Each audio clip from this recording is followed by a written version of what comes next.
Entre todas las heridas abiertas en la geografía euroasiática tras el colapso de la Unión Soviética, Moldavia sigue siendo uno de los posibles puntos de ignición menos mencionados, pero potencialmente más importantes.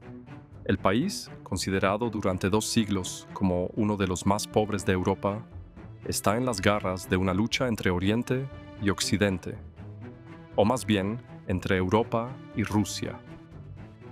La semana pasada, el presidente ruso Vladimir Putin echó un poco más de leña a este fuego que arde lentamente. Los medios de comunicación rusos y varios medios internacionales informaron que Putin había emitido un decreto que prevé la concesión rápida de la ciudadanía a los residentes de la región separatista prorrusa de Transnistria, una franja de tierra de importancia estratégica situada entre Moldavia y Ucrania. Esta medida reavivó la tensión que ha ido aumentando de forma espectacular desde principios de año y provocó una dura reacción por parte de la presidenta moldava, Maya Sandu. A continuación, explicamos por qué Putin hizo este movimiento, cómo respondieron Moldavia y especialmente Sandu, y qué significan estos últimos acontecimientos para el futuro de la región.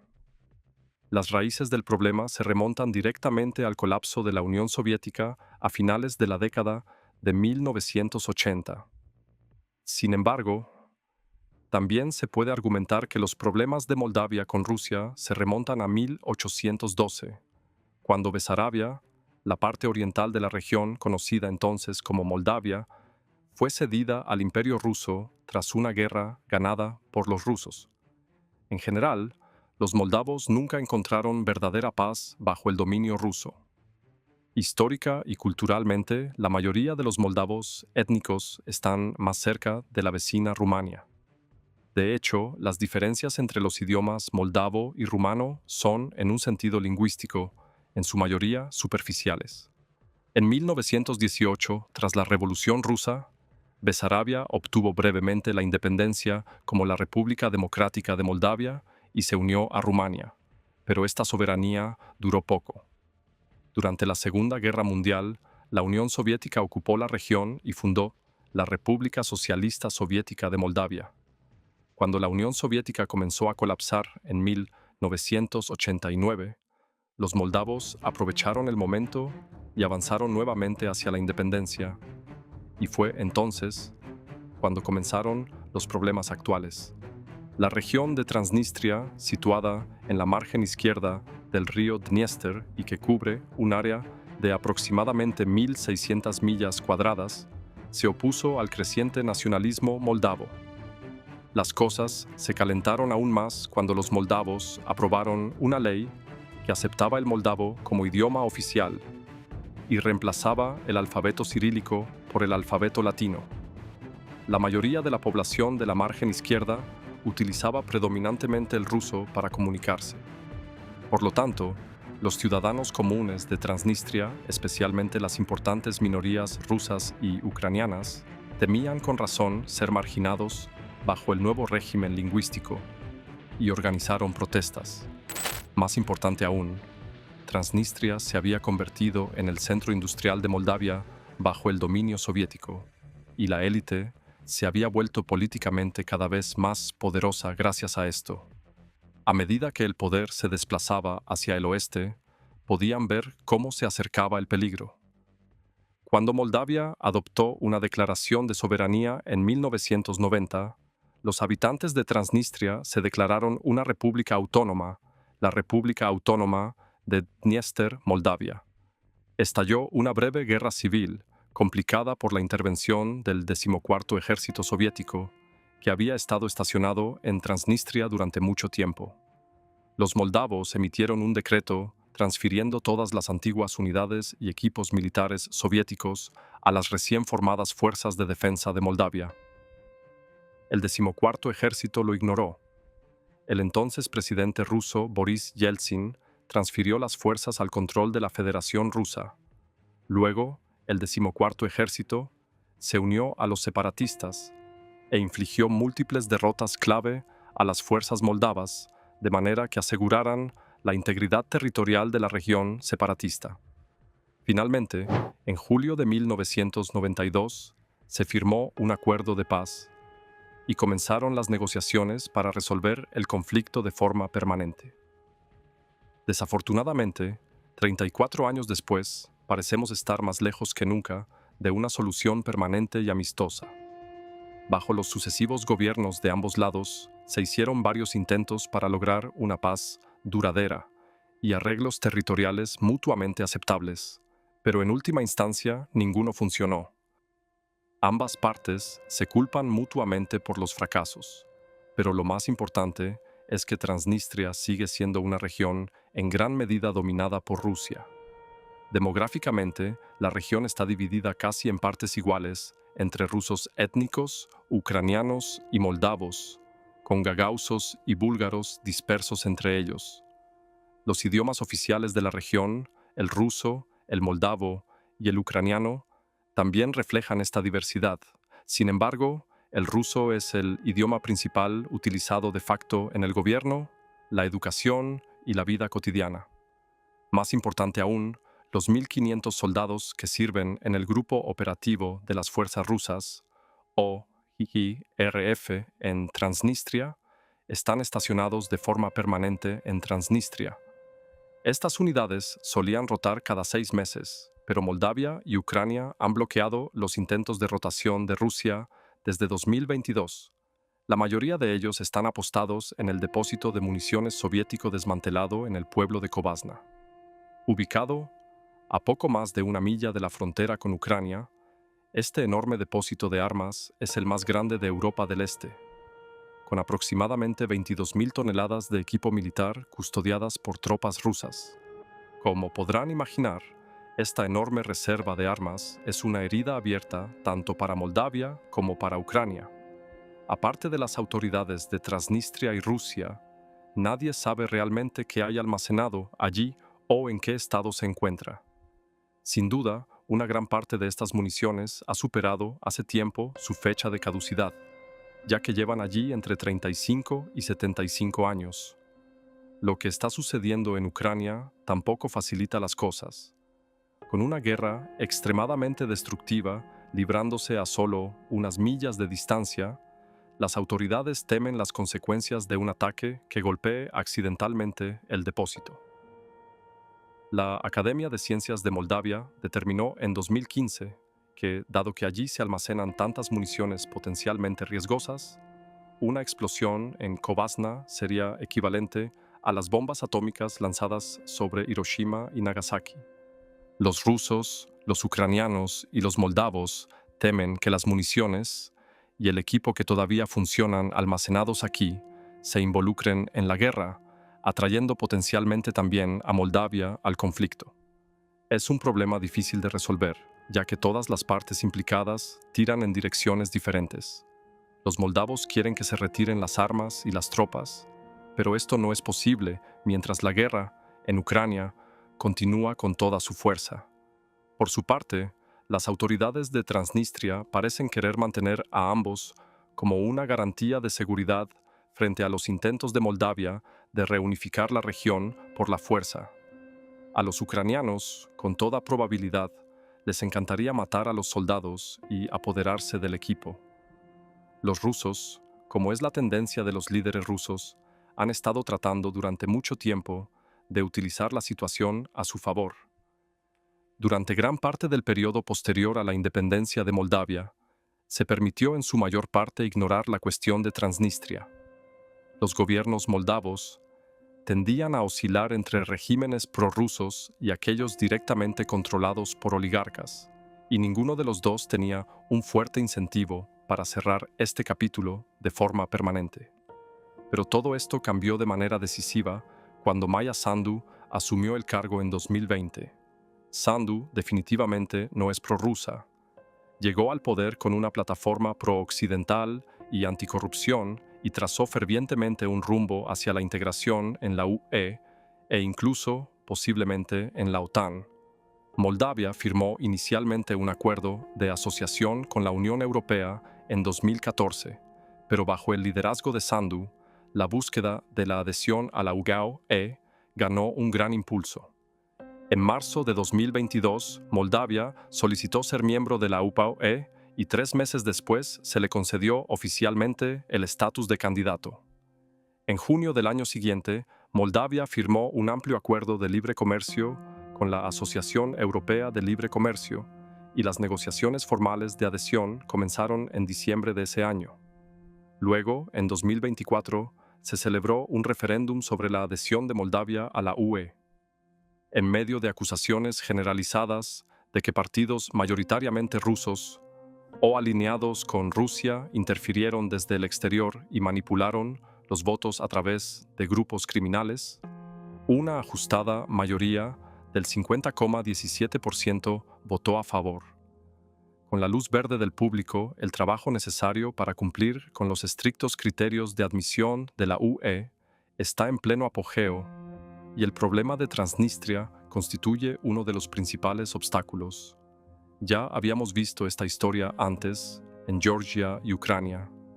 Ahora, Rusia está utilizando la misma táctica para frustrar, o al menos posponer indefinidamente, las esperanzas de Moldavia de unirse a la UE. La estrategia funciona de la siguiente manera.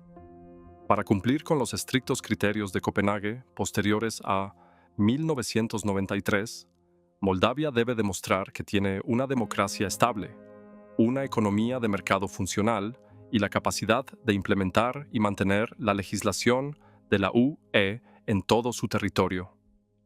Como todos los antiguos estados soviéticos, heredó una economía plagada de corrupción que, decididamente, no se basaba en el mercado.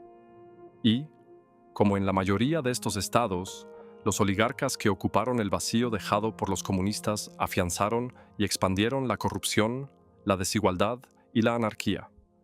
Superar estos importantes problemas estructurales como el país más pobre de Europa no es tarea fácil, incluso con el gran apoyo de la UE y del Programa de las Naciones Unidas para el Desarrollo. Ucrania puede tener el dudoso honor de tener el salario medio más bajo de Europa. Macedonia del Norte, Montenegro, Andorra y San Marino pueden tener PIB más pequeños, pero en términos de la medida más importante, el PIB per cápita basado en la paridad del poder adquisitivo, es decir, la cantidad de PIB generada por persona en moneda local, Moldavia se encuentra en general entre los países más bajos de Europa.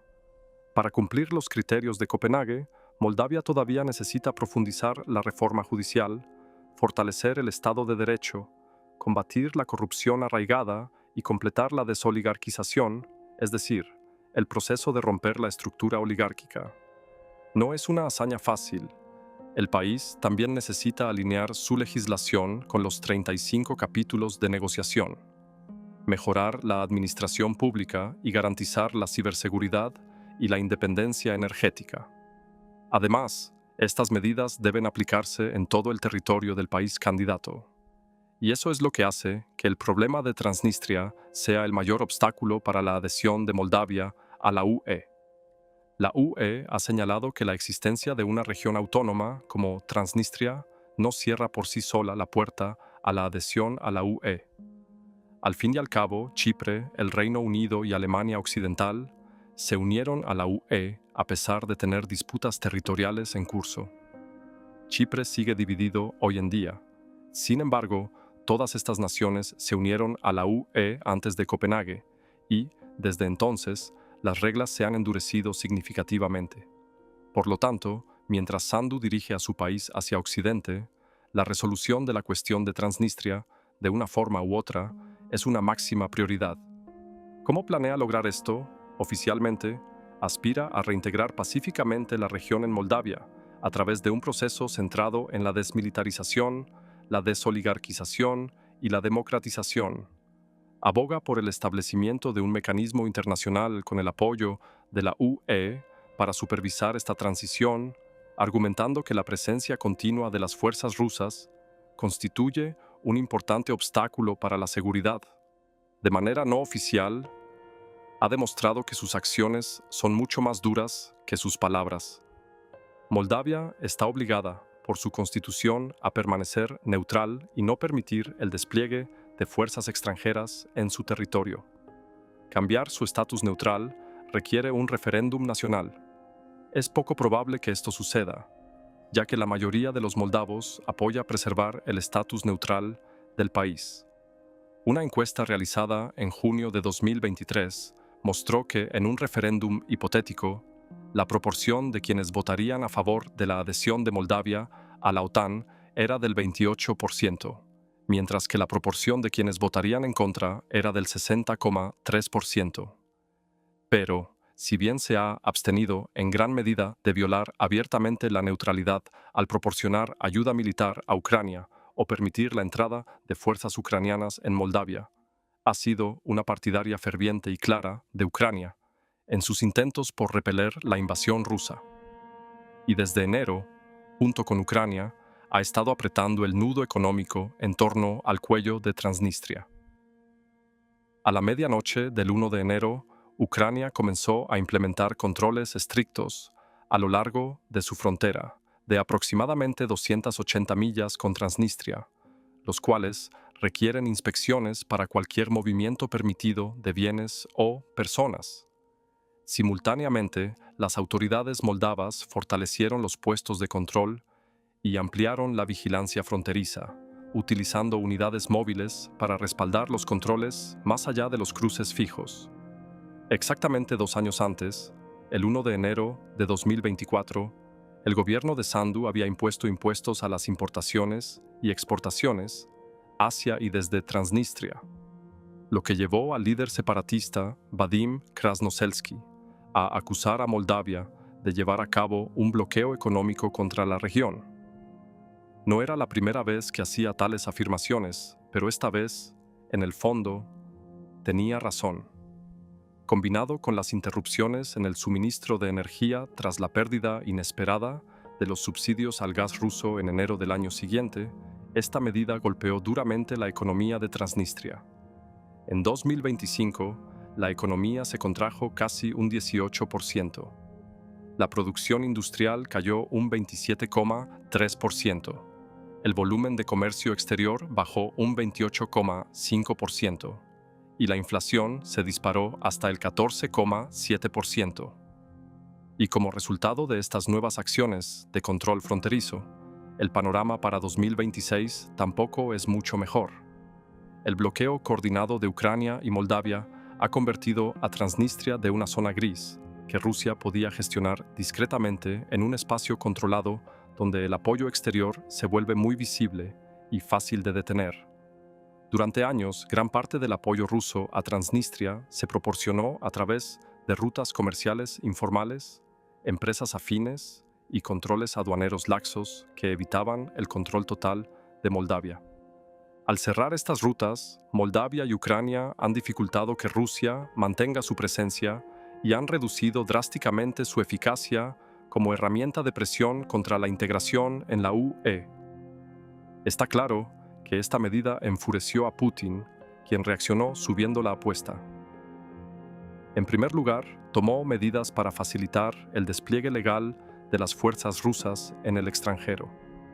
El 13 de mayo, la Duma estatal rusa aprobó una ley que le otorga la autoridad para desplegar tropas rusas en el extranjero, con el fin de proteger a los ciudadanos rusos que sean arrestados, detenidos o procesados por tribunales extranjeros u órganos judiciales internacionales no reconocidos por Moscú. Moscú no reconoce como legítimo al gobierno de Kiev, y parece que tampoco está lejos de retirar su reconocimiento al gobierno de Sandu. La portavoz del Ministerio de Asuntos Exteriores ruso, María Zaharova, dejó claro que esta medida estaba, al menos en parte, dirigida directamente a Chisinau.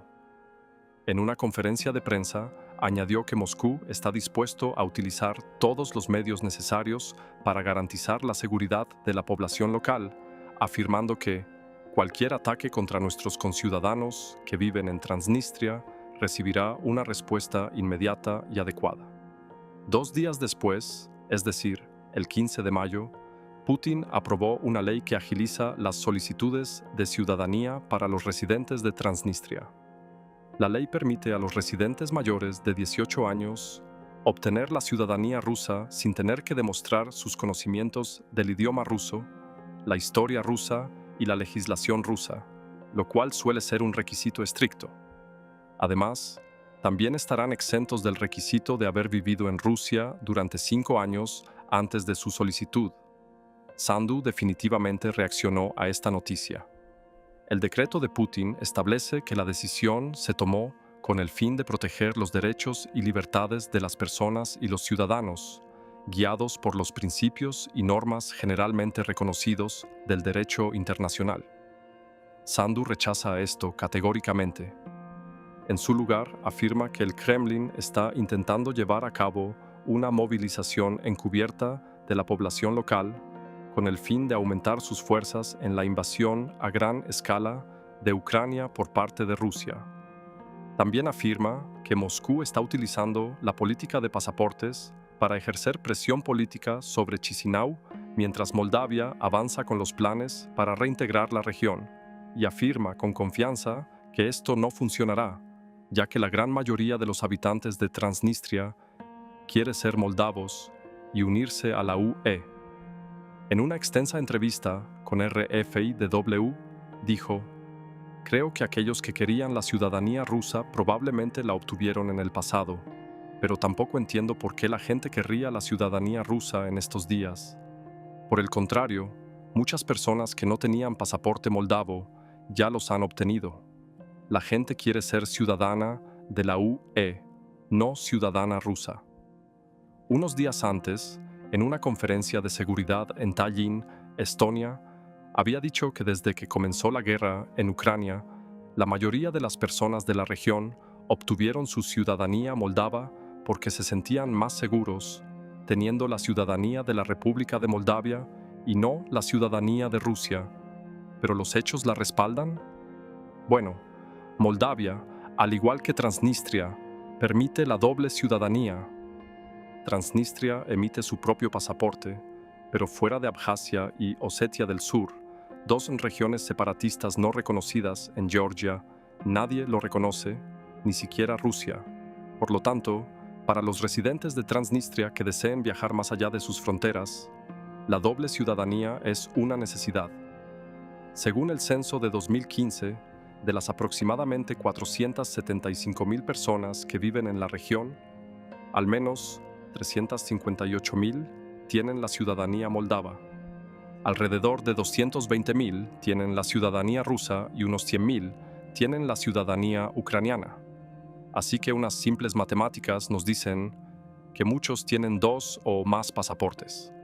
Ciertamente es verdad que las solicitudes de pasaportes moldavos por parte de los residentes de la margen izquierda están aumentando, y Sandu tiene casi con total seguridad razón en su afirmación de que el atractivo de la membresía en la UE es un factor importante.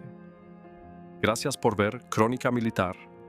Para apoyarme, no olviden suscribirse al canal y darle me gusta al video. También hemos activado nuestras membresías para ustedes. Si desean estar a mi lado y contribuir a mi desarrollo, pueden ayudarnos con las suscripciones, Super Chat y unirse.